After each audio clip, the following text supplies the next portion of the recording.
In the mid-18th century, the British Empire stood as the most powerful empire in the world. Its territory stretched across continents, and the sun was said never to set on British lands. Among its most valuable possessions were the 13 colonies along the eastern coast of North America. At first, most colonists considered themselves loyal British subjects, proud of their connection to the crown. Few imagined independence. Yet within a few decades, those same colonies would rise in rebellion, defeat the empire, and establish a new nation. Britain's loss of the American colonies was not sudden, but the result of a series of deep and costly mistakes. One of Britain's greatest weaknesses was distance. The American colonies lay nearly 3,000 miles from London, separated by the Atlantic Ocean. Communication was painfully slow, often taking months for messages and orders to arrive. British lawmakers in Parliament had little understanding of colonial life, geography, or local concerns. Laws were passed with little regard for how they would affect people across the ocean, creating frustration and resentment among colonists who felt ignored and misunderstood. After the French and Indian War ended in 1763, Britain found itself burdened with enormous debt. Although the war had removed France as a major threat in North America, it had nearly bankrupted the British government. To solve this financial crisis, Parliament decided that the American colonies should help pay for their own defense.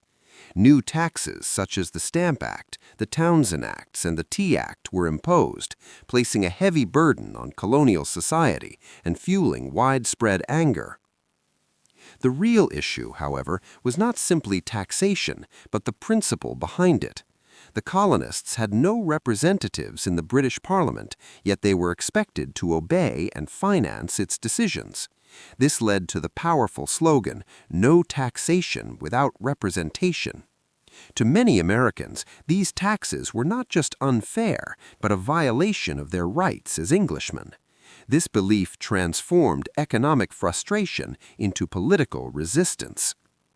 Britain also tightly controlled colonial trade through mercantilist policies. The colonies were expected to supply raw materials to Britain and purchase British manufactured goods in return. They were restricted from trading freely with other nations or developing their own industries. Merchants, farmers, and craftsmen increasingly viewed Britain not as a protector, but as an exploiter that limited their economic freedom for its own benefit. As tensions grew, a distinct American identity began to emerge. Over generations, colonists had developed their own local governments, traditions, and sense of self-rule. Enlightenment ideas spreading from Europe, such as natural rights, liberty, and government by consent, found fertile ground in America. Thinkers like John Locke deeply influenced colonial leaders, convincing many that freedom was not a gift from a king, but a right that could be defended, even by force. When war finally broke out, Britain relied heavily on its powerful and well-trained army, believing the rebellion could be crushed quickly. This confidence proved to be a serious miscalculation. British troops were unfamiliar with the American landscape and struggled with long supply lines. Meanwhile, American forces adopted guerrilla tactics, striking quickly and using forests, hills, and local knowledge to their advantage. What Britain saw as an organized rebellion became a long and exhausting war of attrition. The conflict took a dramatic turn after the American victory at the Battle of Saratoga in 1777. This success convinced France, Britain's longtime rival, that the colonies had a real chance of winning. France entered the war on the American side, providing money, weapons, troops, and naval power. The war was no longer just a colonial rebellion, it became an international conflict that stretched British resources across the globe. Back in Britain, public support for the war steadily declined. The fighting dragged on for years, costs soared, and casualties mounted.